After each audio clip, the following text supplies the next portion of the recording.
What is your name, what are your pronouns, and what are you going to talk about today? I'm Charlotte Mason, and it's she and her, and I'm going to talk about my journey through cancer. Could you describe your journey through cancer and what that meant in terms of your life? Yeah, I was diagnosed about 4 years ago with breast cancer. I went through all my treatment, which took about 7 months. And after that, it inspired me to go back to my sort of root ambitions of working with children and young people. Could you give us a brief description of what living with cancer meant to you? It was quite life-changing, really. I think most people think of it as sort of a negative experience, but for me, it changed my sort of views and outlook on lots of different aspects, and it's been quite a positive thing to drive me forward to achieve what I've always wanted to. Have you felt you've been marginalised or stereotyped due to having cancer? I think people have got a lot of preconceptions about people having cancer, sort of being laid in bed, being sick, and actually that wasn't really the reality. I managed to work right through my cancer treatment, just sort of planning my working times around times when I did feel ill. And actually the initial treatment for cancer isn't quite short, really. It's more the ongoing sort of long-term effects that are more difficult to work around. Are there any stereotypes that you've sseen that had been incorrect or correct for you? People thinking that you're sort of ill, and presuming that you can't work, and that really, your sort of life is over. There is life beyond cancer. So has any of this happened at the university, or have you felt quite accepted? I felt very accepted through everything, through university, and my group of people that are on my course have found sort of my experiences quite useful. Were there any stereotypes or preconceived ideas that you had that maybe have changed for yourself? Yeah, really. I think I sort of had the preconceptions that a lot of other people have, that, you have cancer, you have treatment, and then it's done. And really, that's not the reality when you've got sort of long-term medications and things, ongoing for years, up to 10 years in a lot of cases. How could the people around you and the university do better?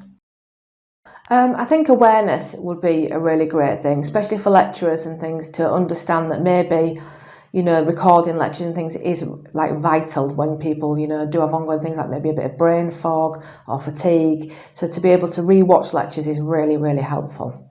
Is there any way that people around you that know you a bit more personally could do better in terms of reacting to your diagnosis? Just being open and honest, really. It's nice to have a sort of an honest chat and people not feel awkward. How do you feel the media represents a person that's going through cancer treatment or has been diagnosed with cancer? I think it's very stereotypical that it's always sort of a doom and gloom scenario. People are obviously going to lose their hair, they're going to be sick and all, and I think it's just not always the case that it's like that. How do you think the media could do better with representing someone that's going through cancer treatment? Just by showing a wider range, really, of people and showing people that it's an ongoing sort of huge change in your life, not just a short-term illness. So is there anything else that you'd like to say or anything else you'd like people to know about living with cancer? Just to realise that it's not always a negative experience and a lot of positives can come from it. Would you talk a bit more about what kind of positives have come from your experience? Well, it inspired me to go to university. It's inspired me to be more passionate about the things that I really want to do. And it's also taught me how to say no to things that I didn't want to do and to not waste time on things that are not really important and to prioritise. How would you approach someone that has been diagnosed recently? Just to be open and honest and to ask questions and just be truthful with your questions. Don't feel like you have to edge around things, because I always appreciated when people were really honest and just were upfront and asked the question. Could you talk about what not to do? So yes, I think one of the worst things that people often do is they try to relate to a story that they know. So for example, if they say, oh, I've got cancer, they'll go, oh, my neighbour had cancer, they died from that. Or, oh, you've been really ill. And people are always quite disappointed when you say that you've not actually been sick or that you're not that ill. People think like it's not real cancer, like you've got a less serious version than somebody else. What challenges have you faced with cancer that other people would not think about or not know about that you would want them to know? Probably the main one is probably like the side effects to medication. So some of my medication gives me brain fog, fatigue, like menopausal symptoms. And I think that sometimes people don't always expect a younger woman to have those symptoms.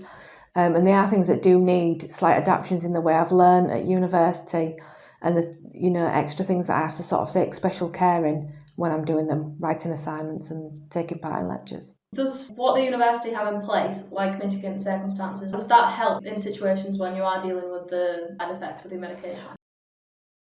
I think personally I've not had to use any of those, but I think because I'm very aware of my side effects and my limitations, I adapt for them and take extra care. So maybe sometimes I'll have to listen to a lecture recording after I've already been at the lecture, just to clarify things for myself, really.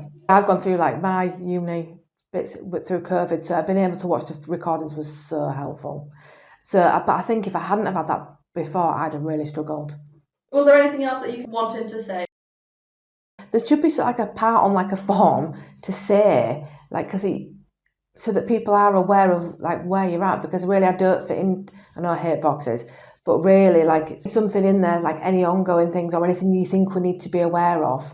Do you know what I mean? Kind of box, because I think it is something that, although nothing needs to be done, some people need to be aware. For example, there's a lot more like sort of education we're given around like the menopause and things in there. Well, one of my symptoms of my medication is menopausal symptoms, so that's like a kind of a part of it. And I think that actually more awareness does need to be given to that kind of stuff.